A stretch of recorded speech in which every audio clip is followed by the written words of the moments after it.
দেখো স্টুডেন্টস, আশা করবো সবাই তোমরা শুনতে পাচ্ছ। আমরা থার্মোডাইনামিক্স পড়ছিলাম। থার্মোডাইনামিক্স এর মধ্যে আমরা অলরেডি 5টা ক্লাস করে ফেলেছি। সেখানেতে থার্মোডাইনামিক্স এর সমস্ত বেসিক্স যেগুলো ছিল সেগুলোকে নিয়ে আমরা ডিসকাশন করেছি। থার্মোডাইনামিক্স এর ক্ষেত্রে যে বিভিন্ন প্রসেস হয় তার ওয়ার্ক ডান সম্বন্ধে ডিসকাশন করেছি। আমাদের থার্মোডাইনামিক্স এর ফার্স্ট ল, সেটাকে নিয়ে প্রত্যেকটা লয়েস এর ক্ষেত্রে অ্যাপ্লাই করেছি। সেখান থেকে ইন্টারনাল এনার্জির ভ্যালুস কত হয় সেটাকে নিয়ে ডিসকাশন করেছি। প্রত্যেকটা কেসে তার যে ইম্পর্টেন্ট ডেরিভেশন হয় সেগুলোকে আমরা কমপ্লিট করেছি। এবারেতে আজকে আমরা চ্যাপ্টারের একদম শেষ অধ্যায়তে চলে এসেছি, অর্থাৎ একদম লাস্ট পার্ট, যেটা হচ্ছে কি আমাদের হিট ইঞ্জিন এবং রেফ্রিজারেটর। সেই হিট ইঞ্জিন আর রেফ্রিজারেটর নিয়ে আমরা এখন ডিসকাশন করব, রাইট? তো প্রথমেতে আমরা একদম যদি বেসিক থেকে স্টার্ট করি, অর্থাৎ হিট ইঞ্জিন কি সেটাকে সম্বন্ধে আমাদের ডিসকাশনকে নিয়ে আমরা স্টার্ট করি, সেটাতে আমরা চলে আসবো। দেখো, তাহলে ফার্স্ট যে জায়গা থেকে আমরা স্টার্ট করছি সেটা আসছে কি না, hit engine.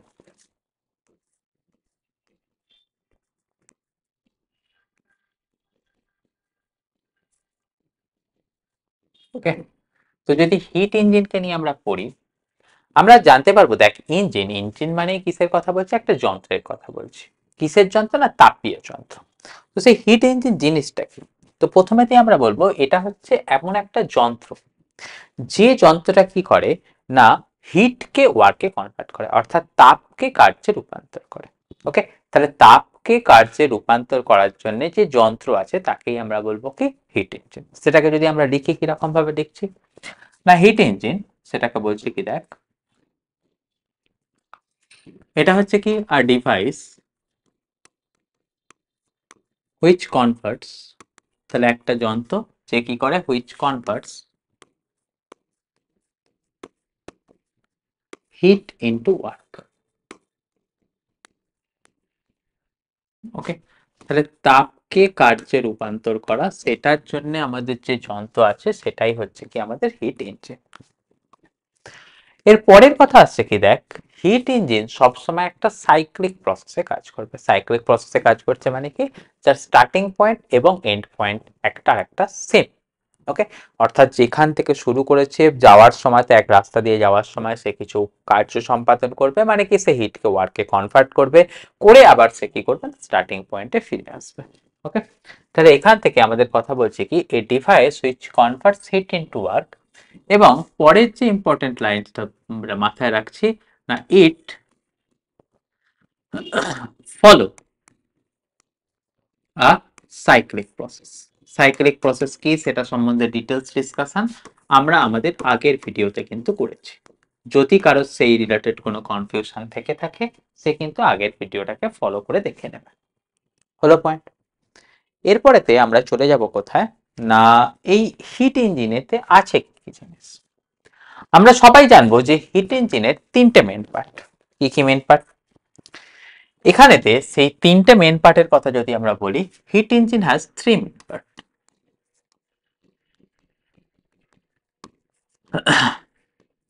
Has 3 main part. হলো, তো সেই 3টে মেন পার্ট কি কি? একটাকে আমরা বলি কি না, সোর্স। ওকে, 2 নম্বর জিনিসটাকে আমরা বলি কি, সিঙ্ক। আর আরো একটা জিনিস আছে তাকে আমরা বলি কি, ওয়ার্কিং সাবস্ট্যান্স।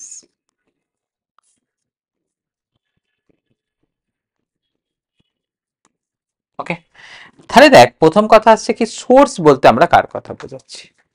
সোর্স বলতে কিছুই নয় যেখান থেকে আমাদের হিটটাকে এক জায়গা থেকে আরেক জায়গায় দেব। এবার দেখ, কোনো একটা কাজ করার জন্য আমাদের সোর্স থেকে হিট দিচ্ছিলাম, সেই কাজটা সম্পূর্ণ করলে পুরো হিটটাই তো সে আর কাজে কনভার্ট করতে পারবে না, কিছু না কিছু তো আমাদের নষ্ট হবে। তো সেই নষ্ট হওয়া জিনিসটা যেখানে তো স্টোর হয় সেটা হচ্ছে কি সিঙ্ক। আর কাজ করতে গেলে কিছু না কিছু সাবস্টেন্স লাগবে, তো যে সাবস্টেন্সটা লাগে সেটাকেই আমরা বলছি কি ওয়ার্কিং সাবস্টেন্স। ওকে, তাহলে এখানটা থেকে আমাদের কথা বলছি কি, দেখ সোর্স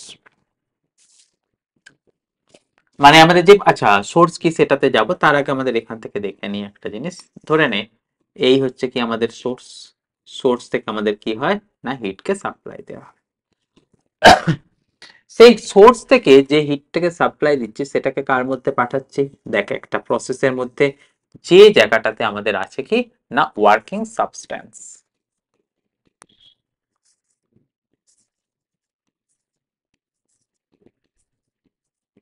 হলো, এবারে সেখান থেকে আমাদের কিছুটা তো ওয়ার্ক ডান হচ্ছে, বাকি জিনিস কি হবে না নষ্ট হয়ে যাবে। নষ্ট হয়ে যাওয়ার পরেতে যে হিটটা বেঁচে থাকবে সেটা যেখানে থেকে স্টোর হয় সেই জায়গাটাকেই আমরা বলছি কি না সিঙ্ক। ওকে, তাহলে দেখ আমাদের যে কথাটা ডিসকাশন করলাম সেটা হচ্ছে কি সোর্স। আমাদের ধরে নে এখান থেকে Q1 অ্যামাউন্টের হিটকে আমরা দিলাম, সেই Q1 অ্যামাউন্টের হিট কার মধ্যে দিলাম না ওয়ার্কিং সাবস্ট্যান্সের মধ্যে দিলাম। সেখান থেকে আমরা ধরে নিচ্ছি যে কিছুটা ওয়ার্ক ডান আমরা পেলাম, বাকি যে আমাদের রিজেক্ট হলো না পুরো তো আমাদের হিট আর কাজে লাগলো না, সেটা যেখানে থেকে স্টোর হলো সেটাই আসছে কি আমাদের সিঙ্ক। তাহলে দেখ এখানেতে আমি যদি ডিসকাশনটা করি সেই ডিসকাশনটা নিশ্চয়ই তোদের মাথায় ঢুকলো। কিসের কথায় বললাম না আমাদের কাছে সোর্স ছিল অর্থাৎ সেখানে তো অনেক হিট স্টোর ছিল, সেই হিট যেটা স্টোর ছিল সেই স্টোরটাকে আমি কোনো একটা ওয়ার্কিং সাবস্টেন্স দিলাম। এবার তোদের মাথার মধ্যে করতে গেলে ওয়ার্কিং সাবস্টেন্স কি জিনিস মনে করে নে, আমাদের কাছে ওয়ার্কিং সাবস্টেন্স বলতে আমি বোঝাতে চাইছি একটা বাইকের কথা বোঝাতে চাইছি। বাইকের ক্ষেত্রে কি পেট্রোল দ্বারা বাইক চলে, তাহলে তোরা এখান থেকে দেখতে পাচ্ছিস কি যে হিটটা দিলাম, হিটটা কার মধ্যে দিয়ে দিলাম পেট্রোল ইঞ্জিনের মধ্যে। এই যে পেট্রোলটা হচ্ছে কি আমাদের ওয়ার্কিং সাবস্টেন্স, সেটা দিয়ে কিছুটা কাজ সম্পাদন হলো, বাকি কিছু না কিছু যেটা হিট আছে সেটা কি আসবে ওয়েস্টেজ হবে, যে ওয়েস্টেজ হয়ে যাওয়া হিট সেটা আমাদের কোথায় স্টোর হচ্ছে না সিঙ্কের মধ্যে স্টোর হচ্ছে। ওকে, তাহলে আমাদের এখান থেকে কিসের কথা দেখতে পাচ্ছি দেখ, যে কথাগুলো বললাম আমাদের সেগুলোকে একটুখানি যদি নোট করে নি, সেটা আসছে কিরকম কথা দেখ।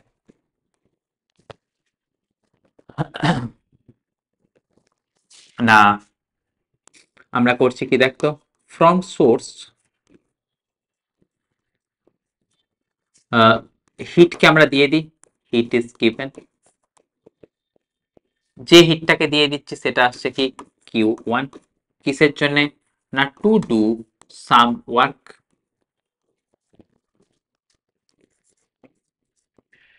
হলো, তাহলে সেটাকে দিয়ে আমাদের কোথায় দিয়ে দিলাম না টু ডু সাম ওয়ার্ক। হলো, যে ওয়ার্কটা করলাম সেটা হচ্ছে কি ডব্লিউ, এবং সেখান থেকে লিখে রাখছি কি এবং সেখান থেকে কিছুটা হিট রিজেক্ট হয় and some heat is wasted, এবং কিছুটা হিট কি হলো নষ্ট হলো, সেটা আমাদের বলে দিচ্ছে কি দ্যাট ইজ স্টোরড অ্যাট, মানে কি সেটা নষ্ট যেটা হয়ে গেছে কোথাও তো আমাকে স্টোর করে রাখতে হবে, সেটাকে আমরা রাখছি কি দ্যাট ইজ স্টোরড অ্যাট কোথায় না সিঙ্ক। ওকে, যেটা স্টোর হলো সেটার ভ্যালুস কত চলে গেল Q2। বোঝা গেল পয়েন্টটা? তাহলে যে কথাটা বললাম বোর্ড থেকে তোরা কেউ চাইলে স্ক্রিনশট নিতে স্ক্রিনশট নিয়ে নে, পড়ে নিতে চাইলে সেটাকে তোরা পড়ে। এবারে তোদের কথা আসছে কি দেখ, তাহলে তোরা এখান থেকে দিয়েছিলিস কি ইনপুটেতে দিয়েছিলিস হিট কতখানি Q1, সেটা দিয়ে কি হলো না কিছুটা আমাদের ওয়ার্ক ডান হলো, বাকি কিছুটা আমাদের হলো কি না নষ্ট হলো।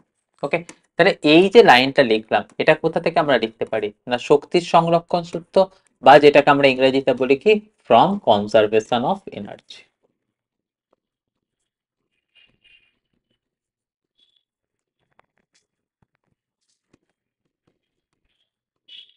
হলো পয়েন্ট, তাহলে ফ্রম কনজারভেশন অফ এনার্জি আমরা বললাম কি না এই লাইনটাকে লিখে ফেললাম।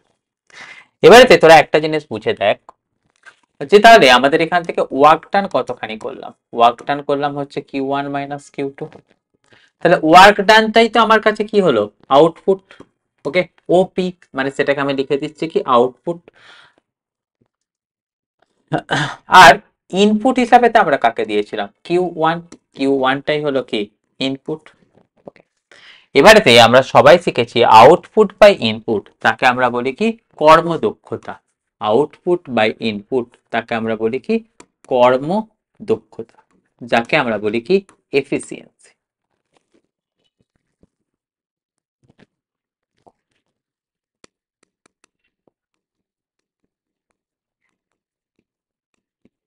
ওকে, এফিসিয়েন্সি যাকে আমরা সবাই জানি কোন অক্ষর দিয়ে প্রকাশ করা হয়, ইটা শব্দ দিয়ে প্রকাশ করা হয়। সেই এফিসিয়েন্সি মানে কি, আউটপুট হচ্ছে ডব্লিউ, ইনপুট হচ্ছে কত, কিউ ওয়ান। তাহলে ডব্লিউর জায়গায় আমরা কত লিখতে পারবো, দেখ Q one minus Q two divided by Q one. কারণ আমরা এখান থেকে লিখেছি, দেখ ডব্লিউ ইকুয়াল টু কত পাচ্ছি, Q one minus Q two. তাহলে এখান থেকে আমরা সবাই লিখে দিতে পারবো এটার ভ্যালু কত পেয়ে যাব, one minus Q two by Q one. তাহলে দেখে নিলাম যে হিট ইঞ্জিন, সেই হিট ইঞ্জিনের ক্ষেত্রে এফিসিয়েন্সির ফর্মুলা কত চলে এলো, one minus Q two by Q one. Okay, তাহলে দেখ এখান থেকে আমাদের দেখে নিলাম কি, যে হিট ইঞ্জিনের কর্মদক্ষতা কত। এবার দেখ আমাদের সবাই জানবো কি, দু ধরনের হিট ইঞ্জিন আছে। একটা হিট ইঞ্জিনকে বলা হয় কি এক্সটার্নাল কম্বাসন ইঞ্জিন, আর একটাকে বলা হয় কি ইন্টারনাল কম্বাসন ইঞ্জিন। ওকে, মানে যেখানেতে আমাদের যে তাপের নষ্টটা হয় সেটা একটা ক্লোজড চেম্বারে হয় না বাইরের দিকে থেকে হয়, সেটার উপর নির্ভর করে আমাদের দুটো জিনিস তৈরি করা হয়েছে। একটাকে বলা হচ্ছে কি ইন্টারনাল কম্বাসন ইঞ্জিন, আর একটাকে বলা হচ্ছে কি এক্সটার্নাল কম্বাসন ইঞ্জিন। এটা নিয়ে ডিটেলস ডিসকাশনের কথা আমি তোদের বলছি না, কিন্তু পয়েন্ট আমাদের কি চলে আসছে দেখো, সেটা আসছে কি দেখ না, types of heat engine.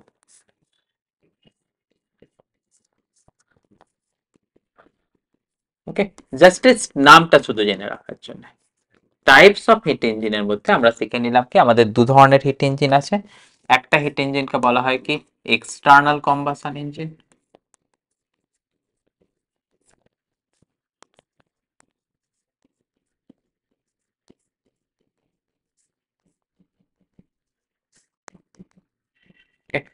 External combustion ইঞ্জিনের মধ্যে আমাদের কি মানে মাথার মধ্যে রাখবো, সেটা হচ্ছে কি আমাদের স্টিম ইঞ্জিন। সবাই শিখেছিস না স্টিম ইঞ্জিন কি জিনিস হয়, ডিটেলস এর কথা আমি যাচ্ছি না, সেটা নিয়ে ভবিষ্যতে কখনো ডিসকাশন করব। স্টিম ইঞ্জিন, আর সবাই জানবো যে আমাদের যে স্টিম ইঞ্জিন আছে এইটার ক্ষেত্রে আমাদের এফিসিয়েন্সি কত থাকে না, মোটামুটি 10% টু তোর 20% অব্দি। এটা ছাড়া আরো এক ধরনের আমাদের হিট ইঞ্জিন আছে, যেটার কথা তোদের বললাম, সেটাকে বলা হয় কি internal combustion engine.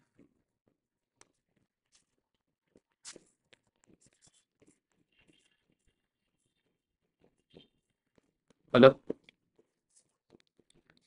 Internal combustion ইঞ্জিনের এক্সাম্পল তোদেরকে একটুখানি মাথায় রাখতে হবে, সেটার কথা আমাদের দেখে নিচ্ছে কি, ফর এক্সাম্পল সেটাকে বলছি কি আমি পেট্রোল ইঞ্জিন।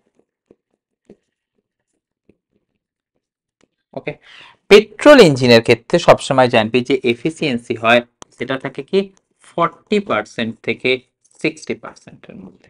তাহলে আমরা সবাই শিখে নিলাম কি, যে ইন্টারনাল কম্বাসন ইঞ্জিনের ক্ষেত্রে এফিসিয়েন্সি বেশি হয় হিট ইঞ্জিনগুলোর মধ্যে।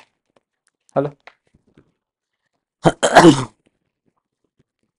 এবারেতে যেটা আমাদের এখান থেকে পড়তে হবে সেটা হচ্ছে কি, যে আমাদের তো সমস্ত জিনিসগুলো দেখে নিলাম, দেখে নেওয়ার আগে আমরা যে জিনিসটাকে দেখলাম ইম্পর্টেন্ট জায়গা হিসাবে, সেটা ছিল কি না সোর্স। তাহলে এবারেতে একটুখানি আলোচনা করব সোর্স বলতে কি বুঝি, বা অ্যাকচুয়ালি আইডিয়াল সোর্স বলতে আমরা কি বুঝি।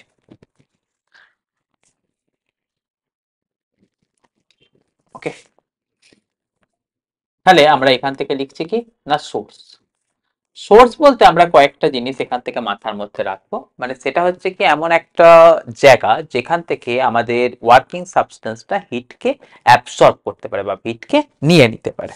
ওকে, তাহলে আমাদের এখান থেকে কথা বলছি কি না, সোর্স এটা কি জিনিস না, একটা স্মল এরিয়া বা এরিয়া, এরিয়া তো হয় না, অ্যান এরিয়া ফ্রম হোয়ার, মানে যেখান থেকে working substance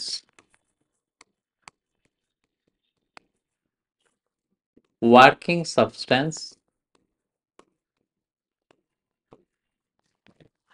can acquire heat, বা এখান থেকে আমরা লিখে রাখছি কি can take heat।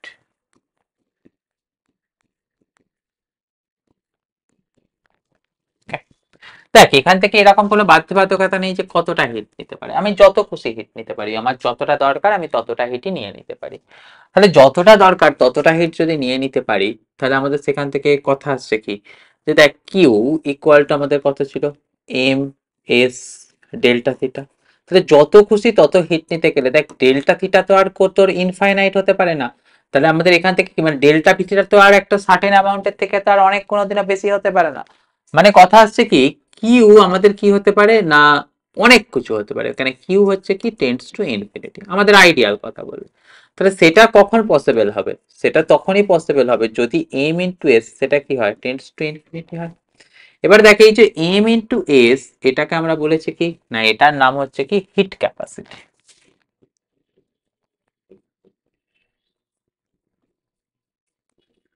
ওকে, তাহলে আমাদের দেখে নিচ্ছে কি, যদি কোনো সোর্স থাকে তার হিট ক্যাপাসিটির ভ্যালুটা কি হবে না, ইনফিনিটির দিকে টেন্ড করবে। হলো, দেখ এবারেতে কথা হচ্ছে কি, এম আর এস যেটা যদি ইনফিনিটি হতে হয়, তার মানে তোরা এখান থেকে বুঝতে পারছিস কি এস সেটার ভ্যালুও কি হবে, ইনফিনিটির দিকে যাবে। অর্থাৎ আমরা এখান থেকে এটাও বলতে পারবো স্পেসিফিক হিট, মানে যাকে আমরা বাংলায় বলি কি আপেক্ষিক তাপ, আপেক্ষিক তাপটাও কিন্তু আমাদের সোর্সের কি হতে হবে, ইনফিনিটির দিকে ছুটতে হবে। এবং সবসময় তো এটা মাথায় রাখতে হবে, সোর্সের টেম্পারেচার কিন্তু সবসময় বেশি হবে। ওকে, এটাও তাহলে আমাদের মাথায় রাখার মতো জিনিস, temperature of source is always more কার রেসপেক্টে দেন সিঙ্ক।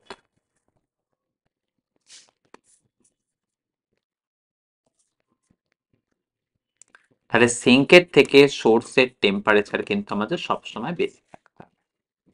এবারে তো দেখ যদি সোর্স এটাকে আমরা শিখে নিই, এবারে তো আমাদের তাহলে কাকে নিয়ে একটুখানি ডিসকাশন করে নিতে পারবো, সেটা হচ্ছে দেখ সিম্পল কথা, সিঙ্ক।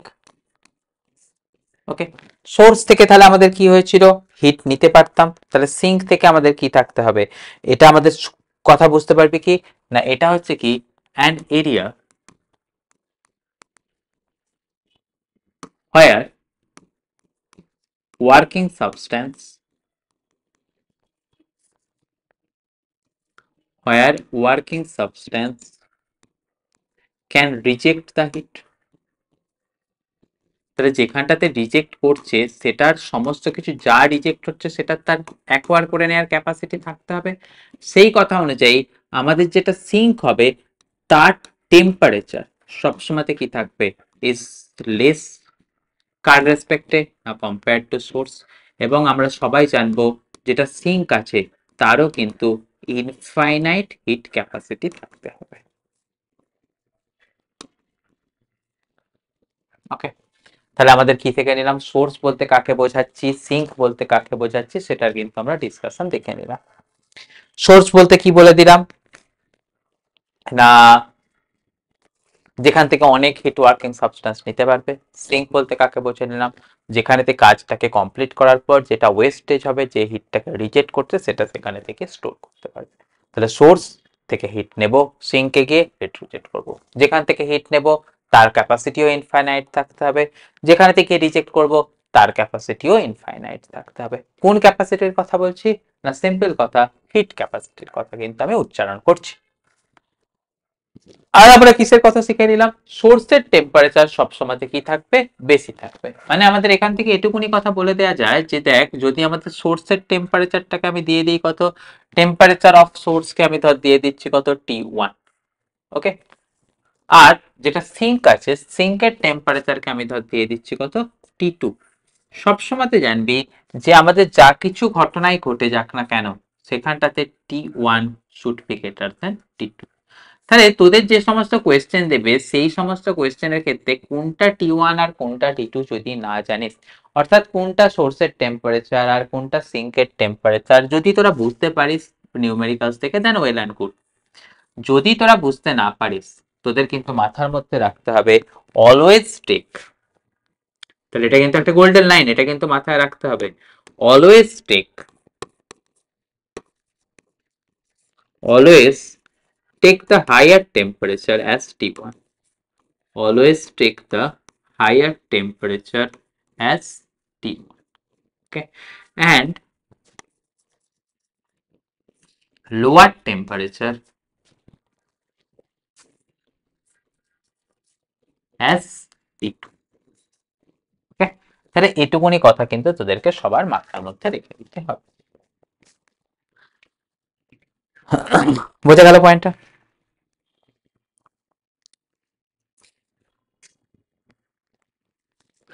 এরপরেতে আমাদের যেটা পড়তে হবে সেটা হচ্ছে কি, হিট ইঞ্জিন তো অনেক ধরনের হয়। সব থেকে বেশি এফিসিয়েন্সি যুক্ত যে হিট ইঞ্জিন, সেই বেশি এফিসিয়েন্সি যুক্ত হিট ইঞ্জিনটাকে আমরা নাম দিয়েছি কি, কার্নট ইঞ্জিন। এটা সায়েন্টিস্ট কার্নট ডিসকভার করেছিল। তো কার্নটের ডিসকভার করা যে হিট ইঞ্জিন সেটার এফিসিয়েন্সি ম্যাক্সিমাম। তাই এবারেতে আমরা যেটাকে নিয়ে পড়বো সেটা আসছে কি না, হিট ইঞ্জিন।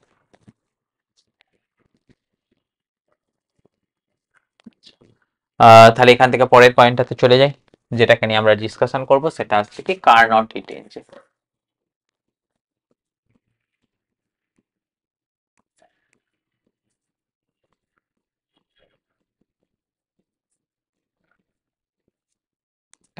আচ্ছা, কার্নট হিট ইঞ্জিন পড়ার সময় ফার্স্ট মাথায় রাখবো, এই ধরনের হিট ইঞ্জিন কিন্তু প্র্যাকটিক্যালি ডিজাইন করা যায় না। ওকে, তাহলে এটা হচ্ছে কি না, একটা থিওরিটিক্যাল মেশিন বা থিওরিটিক্যাল অ্যাপ্রোচ। কিসের জন্য না, টু হ্যাভ ম্যাক্সিমাম এফিসিয়েন্সি।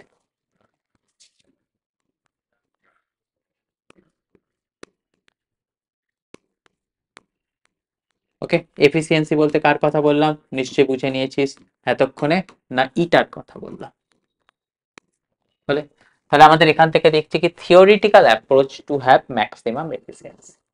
মানে এটাও আমাদের মাথার মধ্যে রাখতে হবে, আমরা কিন্তু এমন কোনো হিট ইঞ্জিন তৈরি করতে পারবো না যার এফিসিয়েন্সি কার্নট ইঞ্জিনের থেকে বেশি হয়। ওকে, মানে এটাও আমাদের মাথায় রাখতে হচ্ছে কি, no engine can be designed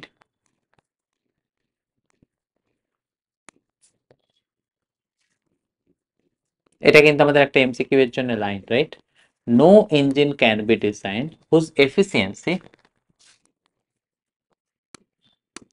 whose efficiency is more than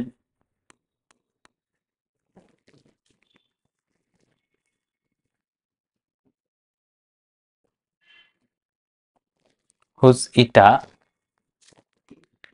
is more than Carnot engine.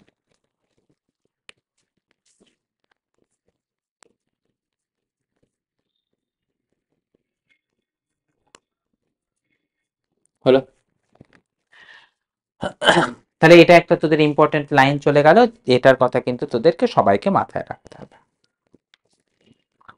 আর সাথে সাথে এটা বুঝে নিলি তাহলে যেহেতু প্র্যাকটিক্যালি ডিজাইন করা যায় না, এই ইঞ্জিনটাকে আমাদের বলা হবে কি আইডিয়াল ইঞ্জিন।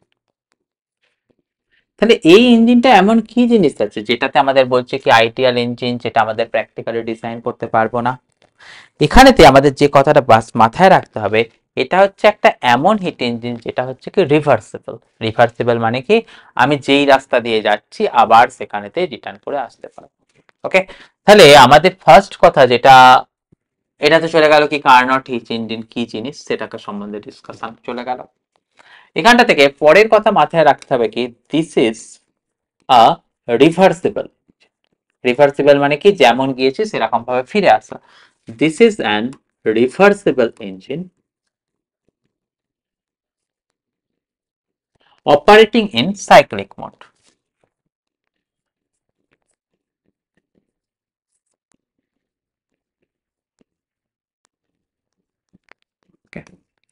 এখানেতে সাইক্লিক মোডে যেটা করছে সেখানেতে এটা কিন্তু চারটে স্টেপকে ফলো করে। এখানেতে তাহলে আমরা কিসের কথা বলছি, যে অপারেশনটা হচ্ছে সেটা কিন্তু একটা আমাদের চারটে স্টেপকে ফলো করে। ওকে, তাহলে আমাদের কি দেখছি, it is a cyclic mode. Cyclic process মানে অনেকগুলো প্রসেস থাকবে যেখান থেকে ঘুরে ফিরে আবার তুই সামনে ফিরে আসতে পারবি। মানে আমাদের এখান থেকে যে বক্তব্যটা রাখা হচ্ছে সেটা হচ্ছে কি, দেখতো ইট হ্যাজ, অর্থাৎ এই কার্নট ইঞ্জিনেরটা ইট হ্যাজ 4 স্টেপ। চারটে স্টেপ কি কি? এক নম্বর আমরা জানবো, সর্বপ্রথম যে স্টেপটা ফলো হয় সেটা হচ্ছে কি isothermal expansion. Isothermal expansion, isothermal expansion মানে বুঝতে পারছি সমষ্ণ প্রক্রিয়ায় আয়তন বৃদ্ধি। 2 নম্বর কি থাকে না অ্যাডিয়াব্যাটিক এক্সপ্যানশন, অর্থাৎ রুদ্ধতাপ প্রক্রিয়ায় আয়তন বৃদ্ধি। এরপরেতে কি থাকে না এরপরেতে থাকে হচ্ছে আইসোথার্মাল কম্প্রেশন, অর্থাৎ আমরা বুঝে নিচ্ছি কি সমষ্ণ প্রক্রিয়ায় আয়তনের সংকোচন। এরপরেতে কি থাকে দেখ না অ্যাডিয়াবেটিক কম্প্রেশন। ওকে, অর্থাৎ রুদ্ধতাপ প্রক্রিয়ায় আয়তনের সংকোচন। তাহলে যে জিনিসের ক্ষেত্রে এই চারটে প্রসেস ফলো হয় সেটাকেই আমরা বলছি কি কার্নট হিট ইঞ্জিন। তাহলে যদি আমাদের কোথাও একটা আমাদের ইন্ডিকেটর ডায়াগ্রাম ড্র করি, ওকে, ইন্ডিকেটর ডায়াগ্রাম বলতে আমরা কি শিখেছি প্রেসার ভার্সেস ভলিউমের গ্রাফ। ওকে, এদিকে নিয়ে নিচ্ছি প্রেসার, এদিকটাতে নিয়ে নিচ্ছি ভলিউম। প্রেসার ভার্সেস ভলিউম হলে সেটাকে আমাদের কি বলে না সবাই শিখেছি, সেটাকে বলে হচ্ছে কি ইন্ডিকেটর ডায়াগ্রাম।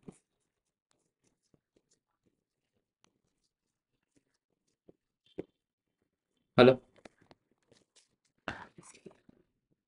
এখানটা থেকে গ্রাফের প্যাটার্নটা কিরকম হয়, প্রথমে তো দেখ আইসোথার্মাল এক্সপানশন, এই আইসোথার্মাল এক্সপানশন ভলিউম বাড়লো। তারপরে কি আসবে অ্যাডিয়াবেটিক এক্সপ্যানশন, সেখানেও ভলিউম বাড়লো, স্লোপটা কিন্তু আমাদের বাড়লো। দেখ প্রথমটাতে যা স্লোপ ছিল পরবর্তী ক্ষেত্রে তার বেশি স্লোপ। তারপরে কি আসবে দেখ আইসোথার্মাল কম্প্রেশন, তারপরে কি যাবে না অ্যাডিয়াবেটিক কম্প্রেশন। ওকে, তাহলে দেখ এখান থেকে নাম দিয়ে দে এ বি, এখানটার নাম দিয়ে দে সি, এখানটার নাম দিয়ে দে ডি। ওকে, তাহলে এখান থেকে আইসোথার্মাল এক্সপ্যানশন কোনটাতে গেছে না দেখ এ থেকে বি, বি থেকে সি সেখানটাতে কি চলে গেছে দেখ অ্যাডিয়াবেটিক এক্সপ্যানশন। সি থেকে ডি দেখ ভলিউম ছোট হয়েছে আমাদের, এখান থেকে দেখতে পাচ্ছিস দেখ আগে যা ভলিউম ছিল সেখান থেকে ভলিউম কমে গেছে, এটা আসছে কি আইসোথার্মাল কম্প্রেশন। তারপরেরটাতে দেখ যদি আমাদের ডি থেকে এ তে যাওয়ার কথা বলি সেটা আসছে কি না অ্যাডিয়াবেটিক কম্প্রেশন। ওকে, এই ঘটনাগুলো আমরা এখানটাতে দেখে নিলাম। এবারেতে তোরা একটা জিনিস দেখ, এটা তো আইসোথার্মাল প্রসেস হচ্ছে, আইসোথার্মাল প্রসেসে তো আমাদের সবাই কি জানি না টেম্পারেচার আমাদের কনস্ট্যান্ট থাকে। তাহলে আমাদের যদি বলি যে এখানটাতে এরকম কথা, যখন এ পয়েন্ট ছিল, এক মিনিট,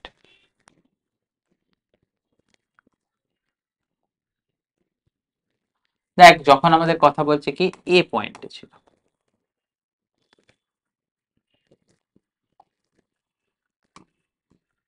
এ পয়েন্টে ধরে নে তার প্রেসার ছিল কতখানি P1, ধরে নে তার ভলিউম ছিল কতখানি V1, টেম্পারেচার ছিল কতখানি T1। হলো, এবারে যে দেখ যখন তোরা এখান থেকে এ থেকে B process isothermal process follow করে এলি, তখন তোরা সবসময় জানবি কি টেম্পারেচার আগে যা ছিল এখনো তাই থাকবে, কারণ আইসোথার্মাল প্রসেস। হলো, এখান থেকে ভলিউমের নিশ্চয়ই পরিবর্তন হবে, সেটাতে আমাদের কি দেখেছি দেখ আগে এখানটাতে যদি ভলিউম 1 থেকে থাকে তার ক্রস থেকে আমাদের এখান থেকে কি আসছে না ভলিউমের বেশি চলে গেছে, এটা ছিল কি V1, এখানটাতে আছে কি V2। সেখান থেকে যদি সি পয়েন্টে যাই দেখ প্রেসারের পরিবর্তন হবে কি না হবে পরের কথা, আমি তার মধ্যে চর্চায় যাচ্ছি না, কিন্তু একটা কথা এখানটা থেকে বলতে পারি যখন সিতে যাবে ভলিউম আরো চেঞ্জেস হয়েছে হয়ে কত এসছে V3, তার করসপন্ডিং টেম্পারেচার কিন্তু বদলে যাবে, কেননা এখান থেকে বি থেকে সি গেছে কি আইসোথার্মাল প্রসেস, তাই যখন সিতে যাবে তখন তার টেম্পারেচারের বদল হবে। আর যদি আমাদের ডি পয়েন্টের কথা চর্চা করি, ডি পয়েন্টে কি আসছে দেখ আবার ভলিউমটা এখানেতে যা ছিল তার থেকে কমেছে, সেখানেতে ভলিউম গেছে কত V4, টেম্পারেচার কিন্তু থাকবে কত T2, কেননা এই যে প্রসেসটা এটা আছে কি আমাদের আইসোথার্মাল প্রসেস। তাহলে যে কথাগুলো বললাম সেটাকে যদি তোরা একটা নাটসেলাতে ডিসকাশন করে নিস কিরকম ঘটনাটা পেয়ে যাচ্ছিস দেখ তো। দেখ এ থেকে বি টেম্পারেচার কনস্ট্যান্ট থাকে, তাই এ তে যা টেম্পারেচার বি এতেও তাই টেম্পারেচার। সি থেকে ডি আবার সেটা আইসোথার্মাল প্রসেস কম্প্রেশন মেবি, সে যাই হোক সেখানটাতে দেখ আগে আমাদের মানে যা টেম্পারেচার ছিল সি তে যা টেম্পারেচার ছিল, দেখ আমাদের সি তে যা টেম্পারেচার ছিল এখানেও তাই টেম্পারেচার আছে। প্রত্যেকটা প্রসেসের ক্ষেত্রে আমাদের দেখেছি কি দেখতো ভলিউমটা কিন্তু পরিবর্তন হয়েছে, দেখ এখানে V1, V2, V3, V4 প্রত্যেকটা প্রসেসে ভলিউমের পরিবর্তন হয়েছে।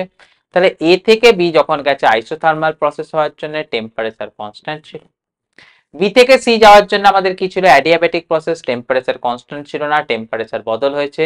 এখান অব্দি টেম্পারেচার ছিল কত T1, এখানেতে এসে টেম্পারেচার হয়েছে কত T2। যখন সি থেকে ডিতে গেছে দেখ আইসোথার্মাল প্রসেস টেম্পারেচার সেম রয়ে গেছে, আবার যখন এতে পৌঁছে গেছে তখন আবার টেম্পারেচার কমে গিয়ে হচ্ছে কত না T1। তাহলে এই সমস্ত ঘটনাগুলোই আমাদের ঘটেছে কোথায় না কার্নট ইঞ্জিনের ক্ষেত্রে।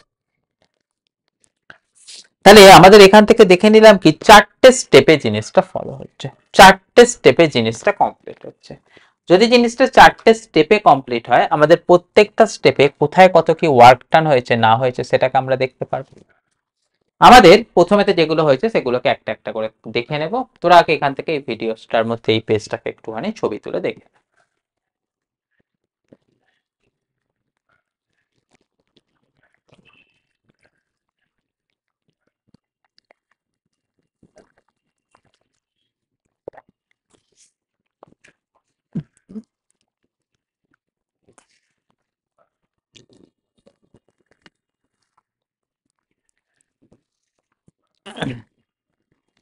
হলো, তাহলে দেখ প্রথমে তো আমাদের এই স্টেপ 1 অর্থাৎ এ থেকে বিটাকে নিয়ে ডিসকাশন করব। তাহলে আমি এখানে কাকে নিয়ে ডিসকাশন করছি, step 1 of Carnot engine. Step 1 মানে আমি গ্রাফটাতে যেটাকে নিয়ে ডিসকাশন করেছি কোথায় দেখ না এ থেকে বিতে গেছি, রাইট। তাহলে এখান থেকে আমাদের স্টেপ 1 মানে আমাদের যে জার্নিটার কথা বলছি এ থেকে বি। এ থেকে বি যাওয়ার সময় তো আমরা কিসের কনসিডার করেছি, এটাকে আমরা সবাই লিখেছি কি না আইসোথার্মাল প্রসেস।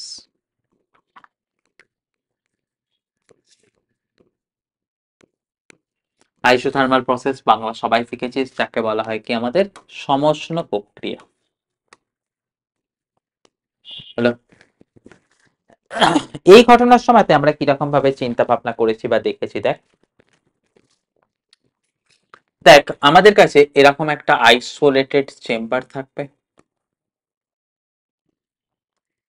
হলো, এই আইসোলেটেড চেম্বারটার নিচের দিকে কে থাকবে আমাদের মনে করে নে, যেটা থাকছে হচ্ছে সেটা হচ্ছে কি সোর্স।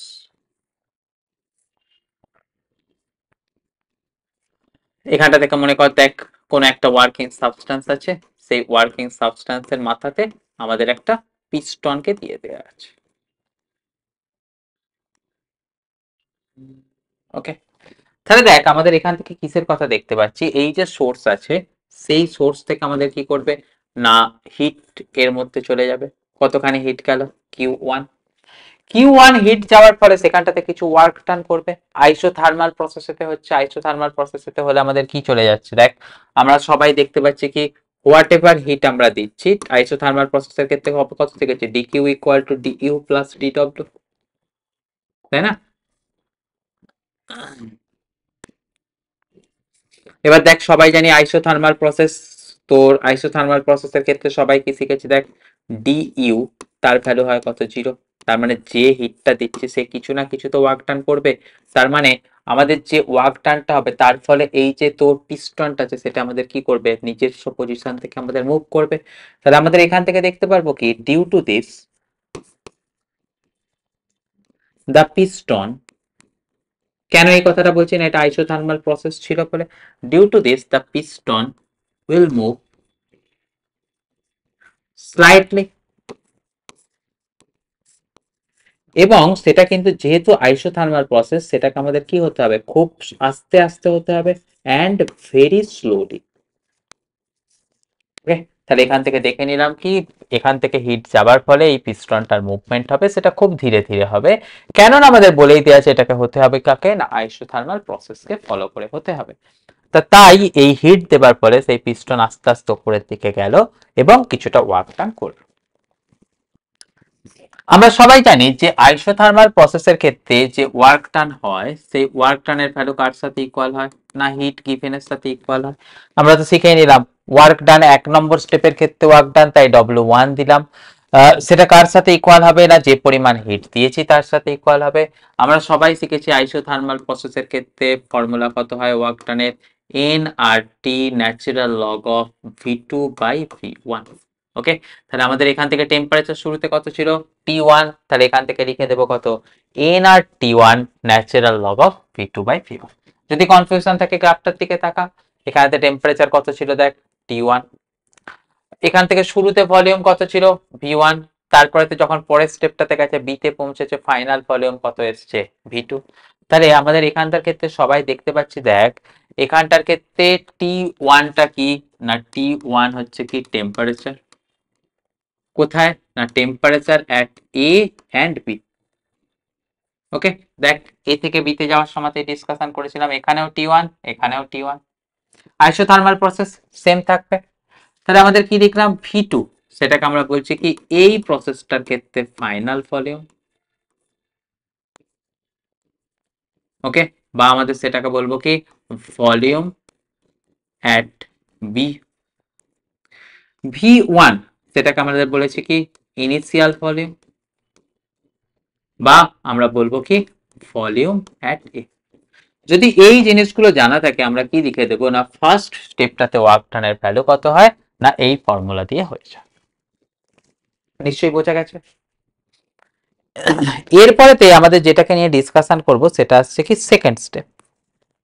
সেকেন্ড স্টেপটা হচ্ছে কি আমাদের অ্যাডিয়াবেটিক এক্সপ্যানশন। ওকে, অর্থাৎ এরপরেতে যেটা চলে যাব সেটা আসছে কি আমাদের অ্যাডিয়াবেটিক এক্সপ্যানশন। তাহলে আমাদের এখান থেকে দেখছি কি স্টেপ টু।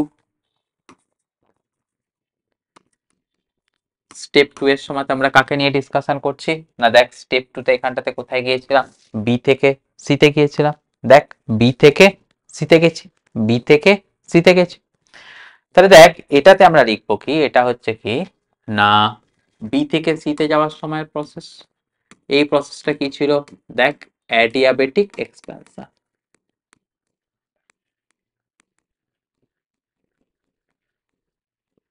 ওকে, এই অ্যাডিয়াবেটিক এক্সপ্যানশনের সময় তো আমাদের দেখেছে কি দেখ সি তে পৌঁছে গিয়ে তার ভলিউম কত এসছে, সি তে পৌঁছে গিয়ে তার ভলিউম এসছে V3। শুরুতে ভলিউম কোথায় ছিল বি এর ভলিউম, সেটা কত ছিল V2। তাহলে আমরা এখানটাতে লিখতে পারবো কি এর ক্ষেত্রে যে final volume, right, final volume কত V3, এর ক্ষেত্রে যে ইনিশিয়াল ভলিউম সেটা পাচ্ছি কত V2। গেল, এখানেতে কিন্তু টেম্পারেচার ফিক্সড নেই, এই প্রসেসের ক্ষেত্রে কি এসছে ইনিশিয়াল টেম্পারেচার আর ফাইনাল টেম্পারেচার ফারাক আছে। ফাইনাল টেম্পারেচার আমরা সবাই কত শিখে নিয়েছি, ফাইনাল টেম্পারেচার শিখেছি T2। ইনিশিয়াল টেম্পারেচার কত ছিল, ইনিশিয়াল টেম্পারেচার ছিল T1। হলো, এবারে দেখ এই যে প্রসেসটা আছে এই প্রসেসের ক্ষেত্রে ঘটনা চক্রগুলো কি রকম হবে। দেখ এই সোর্স ছিল, তার উপরে তো আমাদের কি ছিল এই এরকম ভাবে ওয়ার্কিং সাবস্টেন্সটা ছিল। ফার্স্ট স্টেপেতে আমাদের মনে কর ফার্স্ট স্টেপের পরেতে আমাদের পিস্টনটার পজিশন এই ছিল। এখন আমরা বুঝবো কি অ্যাডিয়াবেটিক এক্সপ্যানশন। অ্যাডিয়াবেটিক এক্সপ্যানশন হলে হবে কি যে দেখ আস্তে আস্তে এই পিস্টনটা মুভ করে এখানটাতে চলে যাবে। তাহলে দেখ ইনিশিয়ালি ছিল সে কোথায় এই পজিশনটাতে, সেখান থেকে মুভ করে এটায় চলে গেল। ওকে, তাহলে এখানে আমরা দেখতে পারবো কি only expansion will happen, only expansion is there. Okay, but এখানে কিন্তু মাথায় রাখতে হবে কি exchange of heat equal to zero, তাই তো। Exchange of heat equal to zero মানে আমরা সবাই কি শিখেছি রুদ্ধতাপ প্রক্রিয়ায় হিটের ট্রান্সফার হয় না। মানে এখান থেকে জানতে হবে কি এই পজিশন থেকে এই পজিশনে যখন পিস্টনটা মুভ করে গেছে সেটা কি হয়েছে না ভেরি ফাস্ট মুভ।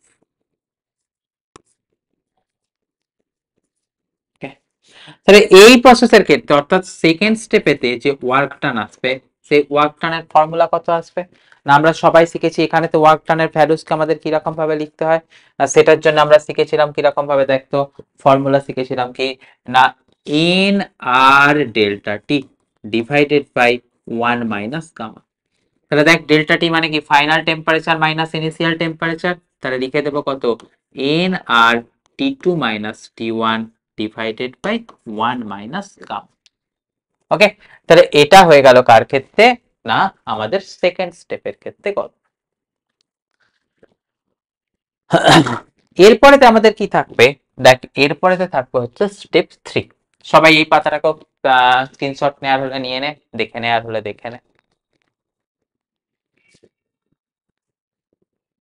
ওকে, তাহলে এরপরেতে যে জায়গায় আমরা পৌঁছে যাব সেটা আসছে কোথায় দেখ,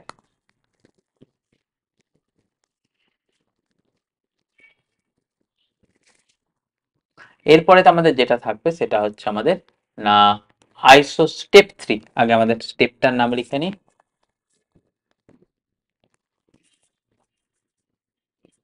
স্টেপ 3। স্টেপ 3টা কি ছিল দেখ, সেখানটাতে ছিল হচ্ছে কি আইসোথার্মাল কম্প্রেশন।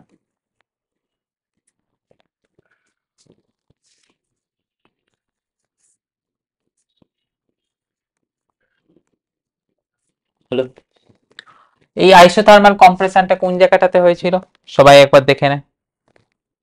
দেখ, সি থেকে ডি তে আসার সময় টেম্পারেচার কিন্তু কি আছে দেখ, ফিক্সড আছে। তাহলে এখানটাতে আমাদের দেখতে পাচ্ছি কি এই যে স্টেপটা হচ্ছে এটা হচ্ছে কোথায়, সি থেকে ডি তে আসা। ওকে, এখানে তো সবাই দেখতে পাচ্ছে কি দেখ, তোর temperature is fixed. Isothermal process সবাই জানে টেম্পারেচার ফিক্সড, মানে এখানেতে যে টেম্পারেচারটা ফিক্স সেটা কি কোন টেম্পারেচার মেনটেন হচ্ছে, T2। তাহলে এখানে টেম্পারেচারটা থাকছে কত, T2। আর কিসের কথা দেখছি দেখ, এখান থেকে আমাদের অ্যাডিয়াবেটিক এক্সপ্যানশনের ফলে বডিটা যে জায়গাতে মুভ হয়ে চলে গিয়েছিল, অর্থাৎ পিস্টনটা যে জায়গাতে মুভ হয়ে চলে গিয়েছিল এরকম উপরের জায়গাতে চলে গিয়েছিল, সেখান থেকে আমাদের কিছুটা হিট কোথায় রিজেক্টেড হবে না, সবাই বুঝতে পারছি কিছুটা হিট আমাদের রিজেক্ট হয়ে চলে যাবে কোথায়, সিঙ্কে। যে হিটটা রিজেক্ট হয়ে যাবে সেটা এখান থেকে এদিকেতে আসবে, তার ভ্যালু হলো কত, কিউ2। তাহলে হিট যখন রিজেক্ট হয়ে যাবে আমাদের পিস্টনের পজিশনও কি চলে আসবে, আমাদের একটু নিচের দিকে নেমে চলে আসবে। তাহলে এটা শুরুতে ছিল, মানে সেকেন্ড স্টেপের পরে থার্ড স্টেপের পরে এখানেতে চলে আসবে। এখানে তো আমরা সবাই দেখতে পাচ্ছি কি দেখ আইসোথার্মাল প্রসেস, তাহলে d Q to equal to আমরা কত লিখবো, ডিইউ প্লাস ডিডব্লিউ। আইসোথার্মাল ডিইউ 0, তাহলে এখান থেকেও লিখতে পারবো কত, d Q to equal to DW.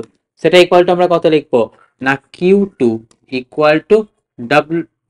এখানটা এটা তাহলে কি আসবে 3 নম্বর প্রসেসের ক্ষেত্রে ওয়ার্ক ডান, তাহলে কিউ টু ইকুয়াল টু আমরা লিখে দেবো কত না W3, সেটা ইকুয়াল টু কত আসবে nRT2, কেননা টেম্পারেচার T2 ছিল, natural log of final volume by initial volume. Okay, দেখে নে আমাদের এখান থেকে ফাইনাল ভলিউমটা কোথায় গিয়েছিল, এখানটাতে দেখ ডি তে ভলিউম কত পেয়েছিলাম, V4। কোথা থেকে গিয়েছিলাম, সি থেকে, সি তে ভলিউম ছিল কত, V3। তাহলে আমাদের এই স্টেপটার ক্ষেত্রে আমরা লিখে দিলাম কত, nRT2 natural log of V4 by V3। তাহলে আমাদের সিমিলারলি স্টেপ 4 আবার কি হয়েছিল দেখ, স্টেপ 4 সেটা আবার দেখেছি কি আইসোথার্মাল কম্প্রেশন। স্টেপ 4 এতে আমাদের কি ছিল তাহলে দেখ, সেটা ছিল কি লাস্ট আমরা এখানটাতে লিখে দিয়েছিলাম কি দেখ, এই ডি থেকে এতে গেছি, ডি থেকে এতে যাওয়াটা কি ছিল দেখ, অ্যাডিয়াবেটিক কম্প্রেশন। মানে এখানেতে টেম্পারেচার ফিক্স থাকবে না, কিন্তু আমাদের এখান থেকে দেখবো কি যে এক্সচেঞ্জ অফ হিট হবে না। মানে স্টেপ 4 আমরা বলছি কি না ডি থেকে এতে যাচ্ছে, এটা তাহলে কি ধরনের কম্প্রেশন শিখে নিলাম, এটা শিখে নিলাম হচ্ছে অ্যাডিয়াবেটিক কম্প্রেশন।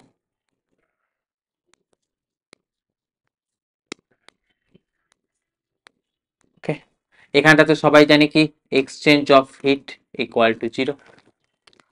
তাহলে এখানটার সময় যেহেতু এটা অ্যাডিয়াবেটিক প্রসেস, এখানে তো ওয়ার্ক ডান কত থাকবে, আমরা সবাই শিখেছি কত দেখ, n R delta T divided by 1 minus common. এখানটাতে দেখ ফাইনাল ভলিউম মানে টেম্পারেচার কত, T1 minus T2 divided by 1 minus common. কেন T1 মাইনাস T2, দেখ ফাইনালি পৌঁছে গেছি কোথায়, এ তে টেম্পারেচার আছে কত, T1। কোথা থেকে পৌঁছেছি, ডি থেকে, ডি তে ভলিউম টেম্পারেচার কত ছিল, T2। তাহলে আমাদের final temperature minus initial temperature করলে কত পেলাম, T2, T1 মাইনাস T2। এটা 4 নম্বর প্রসেসের ওয়ার্ক ডান, তাহলে এটাকে লিখে দেবো কত, W4। তাহলে এই সমস্ত প্রসেসের ক্ষেত্রে যা ওয়ার্ক ডান গুলো পেলাম সেটাকে যদি আমি সাম আপ করি আমি কি পেয়ে যাব, টোটাল ওয়ার্ক ডান। তাহলে দেখ আমি এখান থেকে বলতে পারবো কি নেট ওয়ার্ক ডান, সেটা বলতে গেলে কত বলবো দেখ, W। 4টে স্টেপের ওয়ার্ক ডান দেখবো কত দেখ, W1 W2 W3 W4। ওকে, দেখ W1 তার ভ্যালু কত ছিল, দেখ nRT1 natural log of V2/V1। দেখ পাতা উল্টালেই দেখতে পাবি nRT1 natural log of V2/V1। W2 এর ভ্যালু কত ছিল, nRT2 minus T1 divided by 1 minus gamma. এই পার্টটাকেও আমি এখানটাতে ইনক্লুড করব, nRT2 minus T1 divided by 1 minus gamma. তাহলে আমাদের এখান থেকে পরেরটাতে লিখছি কি, plus nRT2 minus T1 divided by 1 minus gamma. এটা চলে গেল কি W3। W3 এর ভ্যালু দেখ এখানটাতেই লেখা আছে, W3 এর ভ্যালুটা লিখে ফেল, nRT3 সরি T3 কেন বলছি, nRT2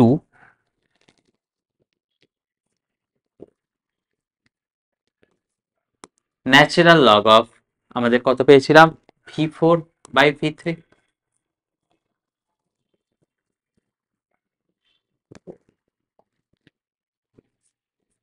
ওকে, আর লাস্ট W4 এর ক্ষেত্রে ওয়ার্ক ডান কত পেলাম, nRT1 মাইনাস T2, রাইট। তাহলে এখান থেকে লাস্ট যেটা পেলাম nRT1 minus T2 divided by 1 minus gamma. দেখ এবারেতে এটাই আছে T2 মাইনাস T1, এটাই আছে T1 মাইনাস T2, এটা ছাড়া এই দুটোর মধ্যে আর কোনো তফাৎ নেই। তাহলে তোরা সিম্পল কথা বলতে পারবি কি, দেখ এই দুটো টার্ম একটার একটাকে কেটে দেবে, দেখ এই টার্মকে কেটে দিল, তাহলে পড়ে থাকছে কোথায়, নেটওয়ার্ক টার্ম, এই দুটো টার্মের সামেশন nRT1 ln V2/V1, আর এটার ক্ষেত্রে আমাদের কত পেয়ে যাচ্ছে, nRT2 ln V4/V3। তাহলে এখান থেকে আমরা যেটা পেয়ে গেলাম, নেট যে ওয়ার্ক ডানটা সেটা আসছে কত, nR কমন নিয়ে নে, কত পাচ্ছিস দেখ T1 natural log of V2/V1 plus আমাদের পাচ্ছি কত T2 natural log of V4/V3। ওকে, এটা হয়ে গেল কার ভ্যালু, নেট ওয়ার্ক ডান। সবাই নিশ্চয়ই বুঝতে পেরেছিস। আর দেখ হিট ইনপুট কোথায় হয়েছিল, হিট ইনপুট আমরা দেখতে পাচ্ছি, দেখ শুধু এই একটা প্রসেস, এই প্রসেসটার ক্ষেত্রেই হিট ইনপুট হয়েছিল, সেই হিট ইনপুটের ভ্যালুস কত ছিল, দেখ Q1 এর ভ্যালু কত ছিল, এটার সাথে সমান। তাহলে দেখ যদি আমরা এই প্রসেসটার ক্ষেত্রে কাকে ক্যালকুলেট করি না, এফিসিয়েন্সি কে ক্যালকুলেট করি। এফিসিয়েন্সি মানে আমরা সবাই কত শিখেছি না, work done by heat input. তাহলে দেখ আমরা যদি ক্যালকুলেট করি এফিসিয়েন্সি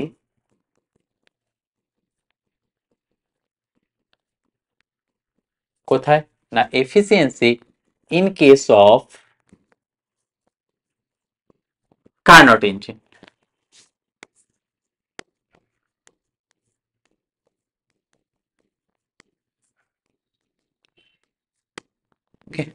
সেটাকে আমরা কি দিয়ে লিখবো, দেখ ইটা, আমরা সবাই জানি কত work done by heat input, heat input কত ছিল Q1, ওয়ার্ক ডানের ভ্যালু আমরা কত ক্যালকুলেট করলাম, দেখ এই যে এন আর এই ঘটনাটা T1 ln V2/V1 T2 ln V4/V3। তাহলে এখান থেকে লিখে দিই, দেখ ওপরটাতে চলে যাচ্ছে কত এন আর ব্র্যাকেটের মধ্যে লিখছি কত T1 ln V2/V1 plus T2 ln V4/V3। ওকে, সেটাকে আমাকে কাকে দিয়ে ডিভাইড করতে হবে না, দেখ Q1 এর ভ্যালু কত লিখেছিলাম দেখে নে, W1 এর সাথে সমান, অর্থাৎ nRT1 ln V2/V1। দেখ W1 এর টার্মটা কোথায় আছে, এই টার্মটাই আছে আমাদের W1 এর টার্মটা, তাহলে নিচে আমাদের কাকে দিয়ে ডিভাইড করছি, nR ln V2/V1, nR ln, আচ্ছা এখানটাতে T1 যাবে V2/V1। তাহলে দেখ সবাই দেখতে পাচ্ছে কি nR বেরিয়ে গেল, nR বেরিয়ে গেলে এখান থেকে টার্ম যেটা পড়ে থাকছে সেটা আসছে কোথায়, দেখো না আমাদের পুরোটাকে ভাগ করলে এখানটাতে পেয়ে যাবো কত 1 প্লাস আমাদের এখান থেকে কত পাবো, দেখতে এই দিকটাকে ভাগ করলে,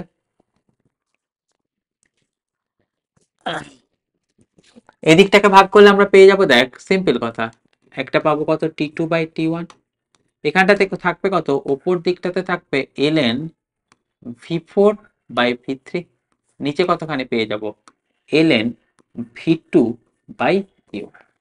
দেখ কারোর যদি কোনো কনফিউশন থাকে আমাকে একবার বলে নে, সবাই এখান থেকে দেখ, দেখলে এই জিনিসটাকে কিন্তু বুঝতে পারবি।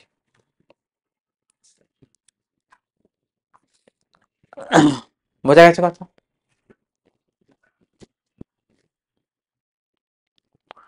আচ্ছা, এবার যে দেখ এখানটাতে কত আছে, v4/v3।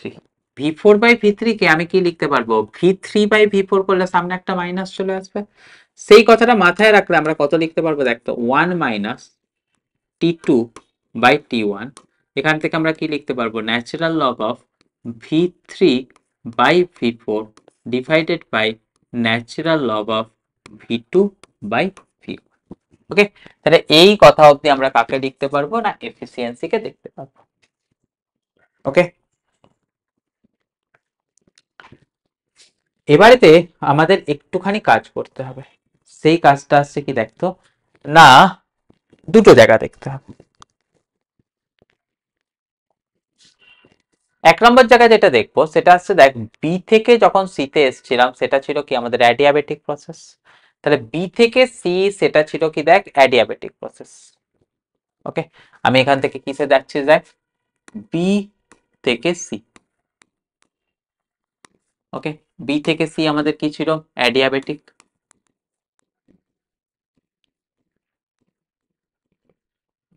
অ্যাডিয়াবেটিক প্রসেসের ক্ষেত্রে আমরা সবাই শিখেছি, আমি তোদের ডিরাইভ করে দেখিয়েছি কত হয়, TV to the power gamma minus one equal to constant. Okay, আমাদের বি এতে টেম্পারেচার কত ছিল, দেখ টি1। বি এতে ভলিউম কত ছিল, ভি2। তাহলে টি1 ভি টু দি পাওয়ার ভি2 পাওয়ারে গামা মাইনাস ওয়ান। সি সিতে আমাদের টেম্পারেচার কত ছিল, টি2। ভলিউম কত ছিল, ভি3। পাওয়ারে চলে গেল কত, গামা মাইনাস ওয়ান। সিমিলারলি আমাদের আরো একটা প্রসেস অ্যাডিয়াবেটিক ছিল। কোন প্রসেসটা দেখতো, দেখ সি থেকে এই সরি ডি থেকে এ। ডি তে টেম্পারেচার ছিল টি2, এখানেতে টেম্পারেচার ছিল কত, টি1। ওকে, তাহলে সেটাকে এখানটাতে লিখ। কোথায় যাচ্ছি দেখতো, না ডি থেকে এ। ডি থেকে এটা আমাদের কি, আবার সেটা হচ্ছে অ্যাডিয়াবেটিক।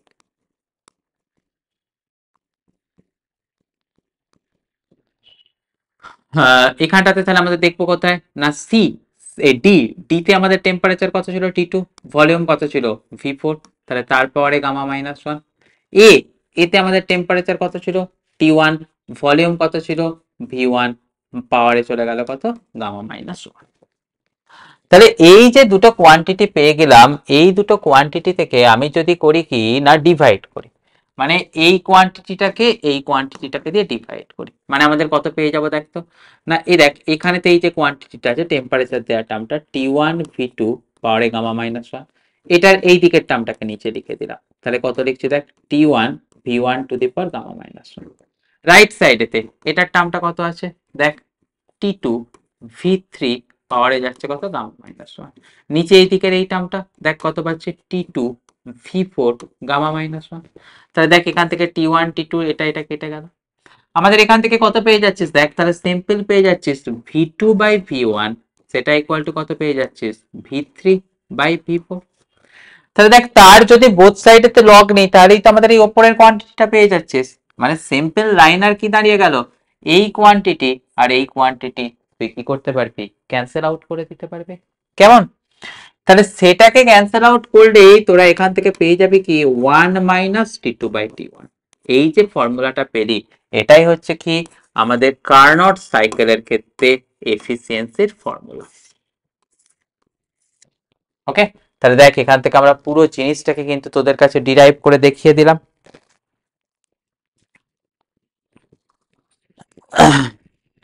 হলো,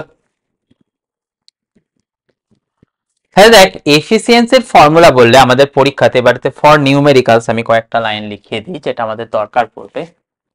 সেটা হচ্ছে কি দেখতো, ফর নিউমেরিক্যালস।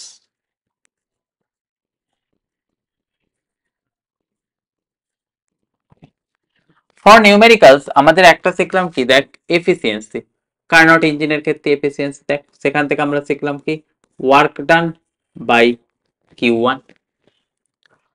সেটা মানেই আমরা লিখতে পারবো কিরকম, দেখ ওয়ার্ক ডান মানে কত শিখলাম, Q1 - Q2/Q1। দেখ যদি ভুল থাকে আমাদের এখান থেকে একদম শুরুর দিকের ভিডিওতে চলে যাবে, মানে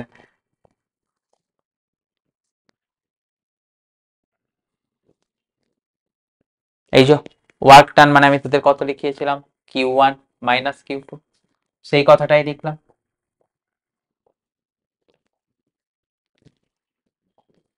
ওকে, তাহলে এখান থেকেই আমরা পেয়ে গেলাম কত কার্নট ইঞ্জিনের এটা এফিসিয়েন্সি।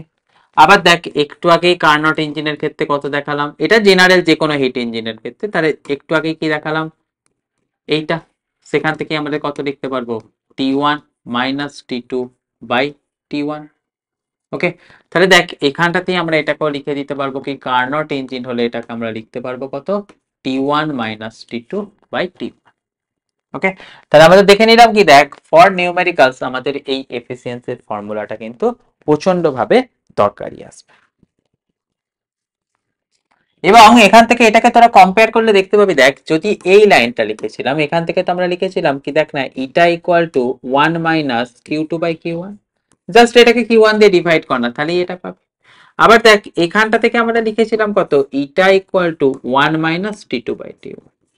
ওকে, তাহলে কার্নট ইঞ্জিনের ক্ষেত্রে এই দুটোকে কম্পেয়ার করলে কি লিখতে পারবো Q2 by Q1 equal to কত T2 বাই T1। তাহলে এই দুটো জিনিসকে যদি আমি কি করি কম্পেয়ার করি আমরা লিখে দিতে পারবো কি দেখ কার্নট ইঞ্জিনের ক্ষেত্রে Q2 by Q1 equal to আমরা কত পাবো T2 by T1। Okay, simple জিনিস, কিন্তু এটা না পারার মতন কোনো কিন্তু তোদের কারণ নেই।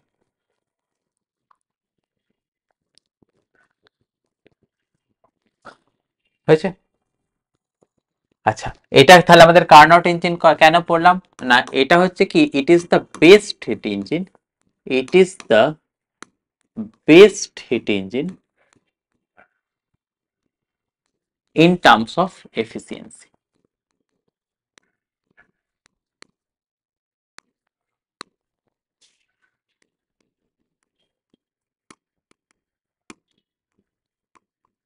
কিন্তু একটা কথা দেখ কার্নট ইঞ্জিনের ক্ষেত্রেও এফিসিয়েন্সি কিন্তু কখনো 100% হতে পারবে না, is not equal to 100%।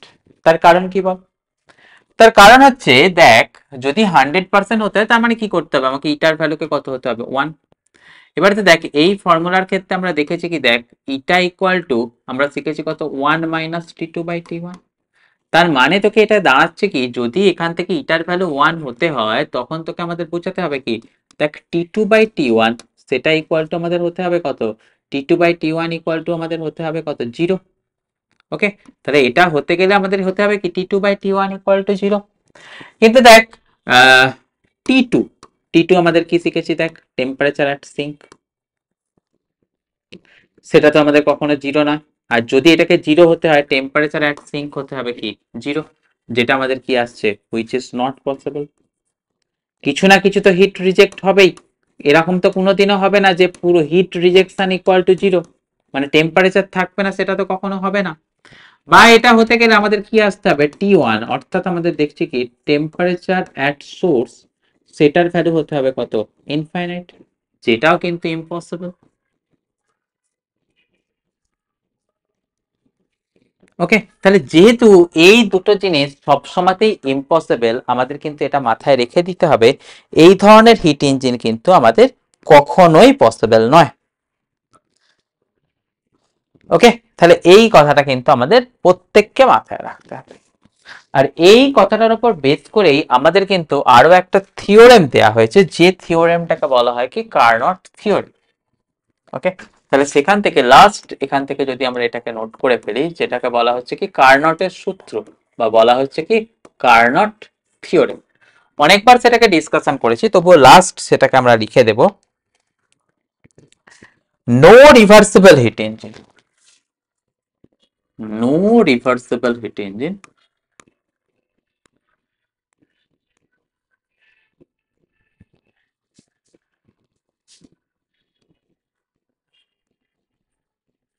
okay can have efficiency greater than the Carnot reversible engine. No reversible heat engine can have greater efficiency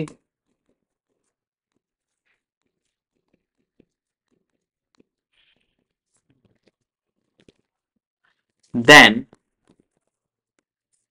Carnot heat engine. হ্যাঁ, এবারে তো একটা কথা মাথায় রাখতে হবে তারা অবশ্যই কিন্তু সেম সোর্স টেম্পারেচার আর সেম সিঙ্ক টেম্পারেচারের মধ্যে কাজ করতে হবে। ওকে, তাহলে আমাদের এখান থেকে পরের কথাটা মাথায় থাকবে কি they must be operated, they must be operated